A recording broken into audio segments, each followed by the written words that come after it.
En el Gobierno de la Mañana, Gobierno de la Z101. Vamos a arrancar aquí y ahora nuestra ronda de comentarios de este lunes 26 de mayo.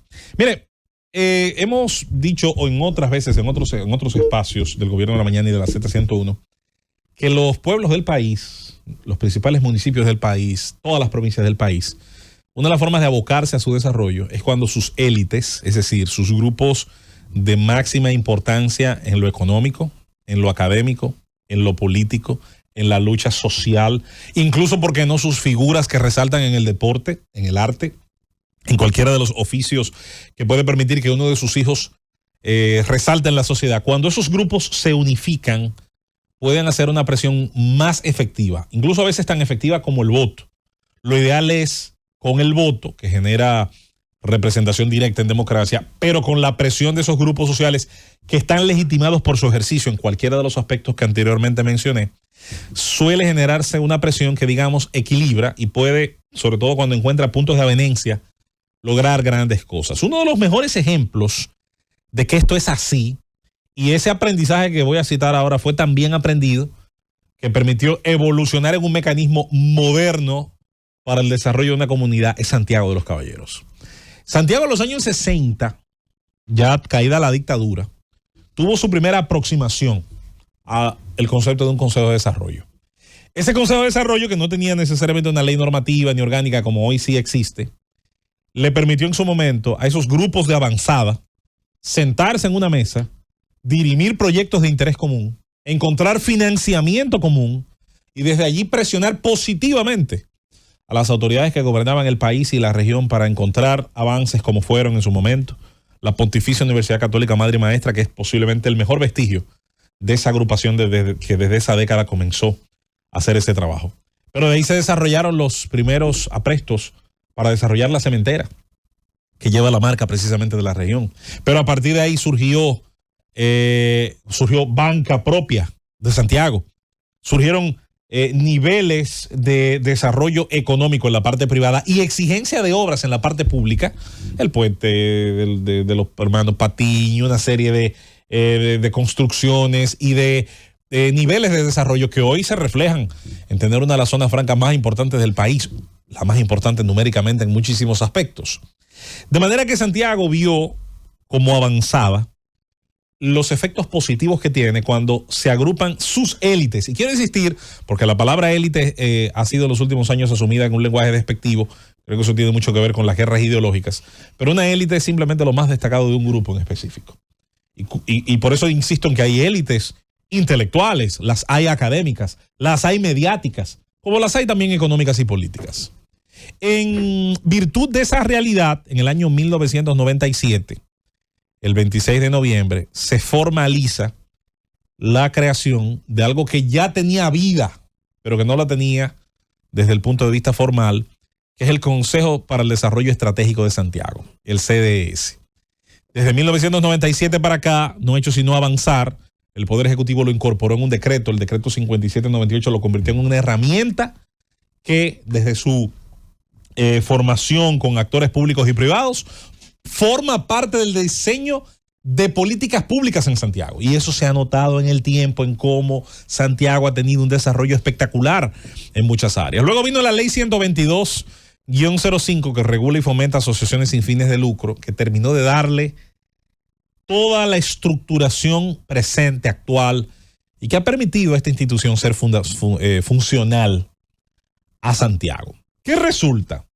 Desde ahí para acá, en los 28 años de vida que tiene esta institución, se había tenido por costumbre llegar a consensos para fines de la elección de sus autoridades. Eso se conoce en términos de elección de asociaciones de ese tipo como plancha única. Se generaba un consenso entre las partes y esa plancha única era votada por la plenitud de sus miembros. Y esto permitió durante estos 28 años tener, digamos, una agilidad importante en muchos aspectos. Sin embargo, el presente, y la historia es la dinámica del cambio, la dinámica de todo lo que cambia, de todo lo que evoluciona, ha cambiado las cosas. Por producto de las típicas desavenencias entre seres humanos, los cambios de visión que el tiempo va generando, se produce por primera vez en la historia del Consejo para el Desarrollo Estratégico de Santiago la presencia de dos planchas. Hay una plancha que pretende reelegir a las autoridades, donde está el señor Fonder, y hay una plancha que presenta a Sandy Filpo, un hombre también de la vida empresarial, gremial y de los grupos importantes de Santiago, como candidato. Tiene que ser esto el fin de los tiempos, tiene que ser esto el apocalipsis anunciado por Juan cuando estaba preso en la isla de Patmos y escribió el último libro de la Biblia. No, lo único que aquí tiene que producirse es una evolución para que esta institución ponga a prueba sus resortes democráticos y pueda permitir que los grupos en pugna dentro de la reglamentación, presenten sus propuestas, intenten conquistar las voluntades que allí participan y se consiga el mejor resultado posible, quien sea el ganador.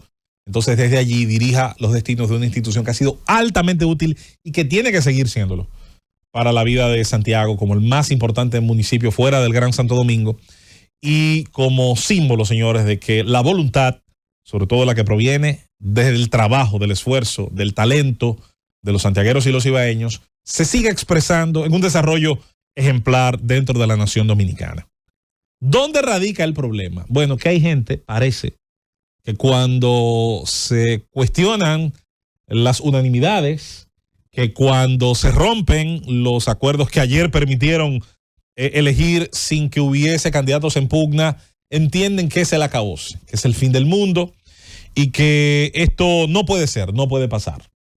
Llegados a este punto, comienza lamentablemente lo que mucha gente ve como una respuesta preocupante. ¿Y cuál es la respuesta que preocupa a tanta gente hoy en Santiago, de su empresariado y de sus más importantes instituciones? Bueno, históricamente en el Consejo para el Desarrollo Estratégico de Santiago han participado dentro de la votación para elegir a las autoridades los miembros de sus principales asociaciones, de sus principales grupos, los rectores de sus universidades, porque insisto que es un elemento sumamente abarcador, de sus gremios, de las instituciones de más importancia. Y se agregó, para mí de una forma muy inteligente, y yo creo que eso es clave que entendamos de qué va este asunto. Tenían derecho al voto dentro de sus distintos bloques los concejales o regidores, como usted prefiera llamarlos, de Santiago. Los regidores llegan al Consejo Edilicio a partir del voto directo de los habitantes de Santiago. Su participación dentro de ese grupo le permitía entonces consignar una participación directa de la municipalidad, de representar los distintos puntos de vista o sectores representados en esos concejales. Pero además se agregaban los diputados de la provincia. Santiago es uno de los de las demarcaciones de mayor representación en el Congreso y tiene que serlo porque tiene una población enorme y porque tiene obviamente una tradición política extraordinaria. El voto de concejales y de diputados permitía también una diversificación de actores muy interesante, sobre todo para los reclamos de obras, de desarrollo de ciertos lugares, de ciertas áreas de la provincia y del municipio.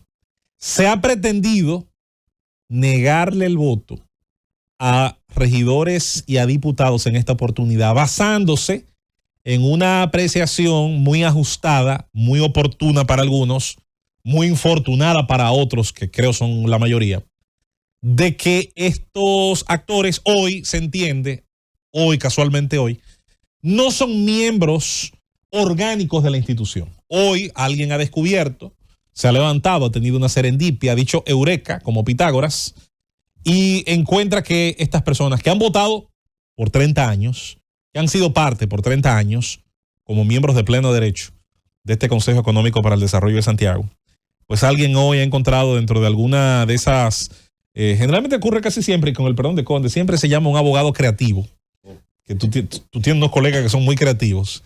Y dentro de esa creatividad jurídica, llamarle de otra forma, que es la forma que me gusta llamarle a ese tipo de gente.